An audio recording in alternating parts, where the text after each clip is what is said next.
Nunca vayas a hacer la entrega material de una propiedad sin antes firmar escrituras y que tengas el pago del 100% de este negocio. En este video les voy a comentar cuáles son las condiciones que deben de tener en cuenta para hacer la entrega material de un inmueble, pero también que se cumplan los pagos que se estipulan dentro de un contrato. Lo primero que deben de saber es, para tener tranquilidad dentro de un negocio, hay que firmar una promesa de compra-venta entre las partes, comprador y vendedor, para que se fijen y se estipulen los plazos, pero también los montos, cómo se van a hacer. Por ejemplo, hay pagos que se van a hacer o por transferencia, un cheque de gerencia o en efectivo. ¿Y por qué es muy importante tener en cuenta esta forma de pago? Porque en el momento en que se haga, también se cumplen las condiciones cuando se vayan a firmar escrituras. Muchos clientes me dicen, no, negociemos una propiedad en la que yo te pago la mitad del 50%, me entregan el activo y el otro 50% se puede ir a 1 año o 2 años, pero en el tiempo pueden pasar muchas situaciones. Entonces, la promesa de compraventa nos permite fijar esos tiempos, los plazos, la forma en que nos van a pagar y la fecha, tanto de la entrega material como de la firma de las escrituras. ¿Qué deben de tener en cuenta? Siempre nosotros en las promesas de compraventa que realizamos, la entrega material va atada a la forma de pago en el pago final del 100%. Así que el día en que se firmen escrituras ya debe de estar cancelada la totalidad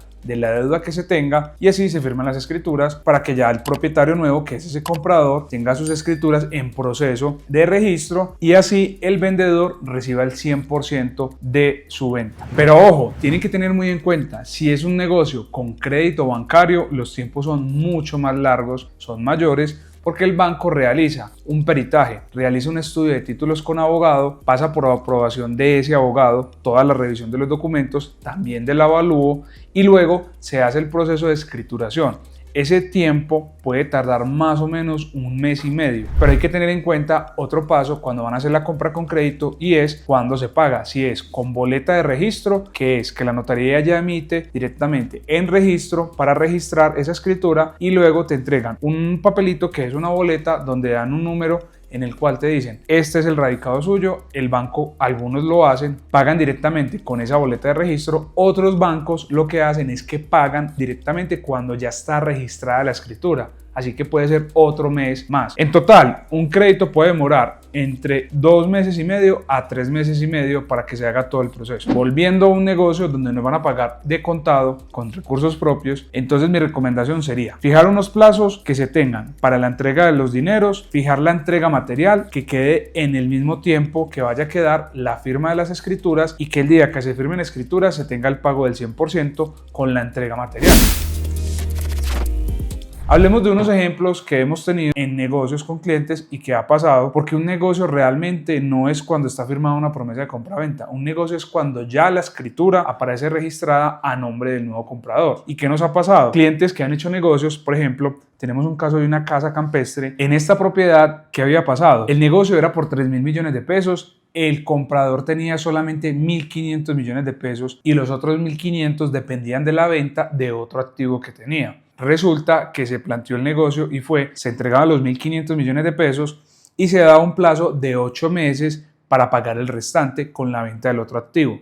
¿Qué pasa? Que el comprador le hizo la propuesta al vendedor de que le entregara la propiedad inmediatamente pagara los 1.500 millones de pesos. Pero ¿qué pasó? Dentro de todas las circunstancias que pasan en la vida y que ya sabemos que la pandemia puede llegar otra vez en cualquier momento, el cliente había tenido un problema con el otro activo y no había podido generar la venta de ese inmueble que tenía para compensar los 1.500 millones de pesos que le faltaban. Entonces ahí se generó un incumplimiento en la promesa de compra-venta, pero también se generó un problema mucho más grande y grave. Resulta que el cliente que había comprado realizó una reforma en la propiedad sin que aún fuera de él en escrituras. Entonces, todo lo que había hecho en reformas se volvió un tema de un sobrecosto, pero que el vendedor no iba a reconocer porque él no había incumplido dentro del contrato y él había dejado en una cláusula que si se realizaba alguna reforma y el inmueble se devolvía, él cobraba la penalidad, pero también no reconocía esas reformas. Así que el comprador perdió en esa penalidad que era del 10%, o sea, 300 millones de pesos, más las reformas que había invertido que eran como 150 millones de pesos. Ahí perdió 450 millones de pesos por no haber cumplido en ese contrato, pero también por confiar en la venta de otro activo que tenía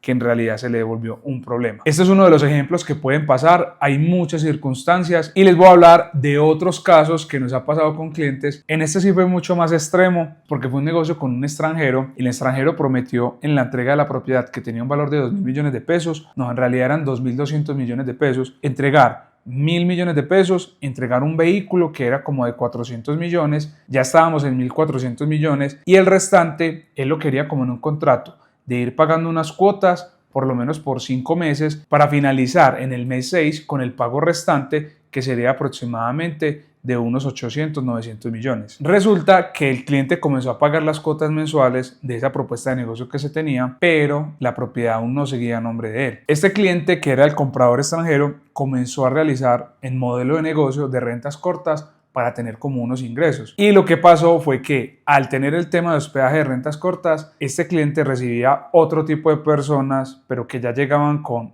rumbas. Era una casa que estaba en unidad residencial, pero también empezó a generarse un tema muy delicado de las personas que se hospedaban en el consumo de sustancias psicoactivas.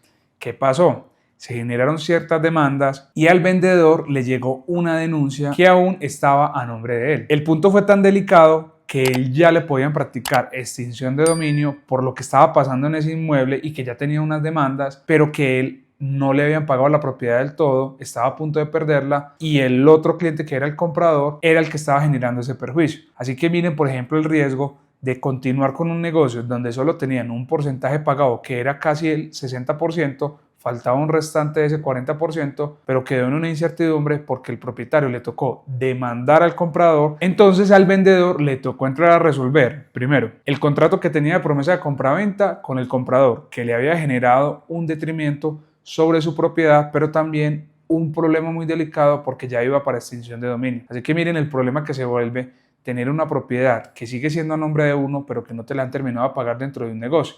Y lo otro, uno puede confiar, la palabra a veces vale, pero hay que cuidarse mucho porque puede pasar de todo tipo de circunstancias. Tenemos dos ejemplos, dos casos muy diferentes, hay otros muchos más extremos, pero eso se los sigo contando en otros videos. Y si están interesados en conocer más información y asesorías sobre el mercado inmobiliario, suscríbanse a mi canal para que nos veamos en más videos como este.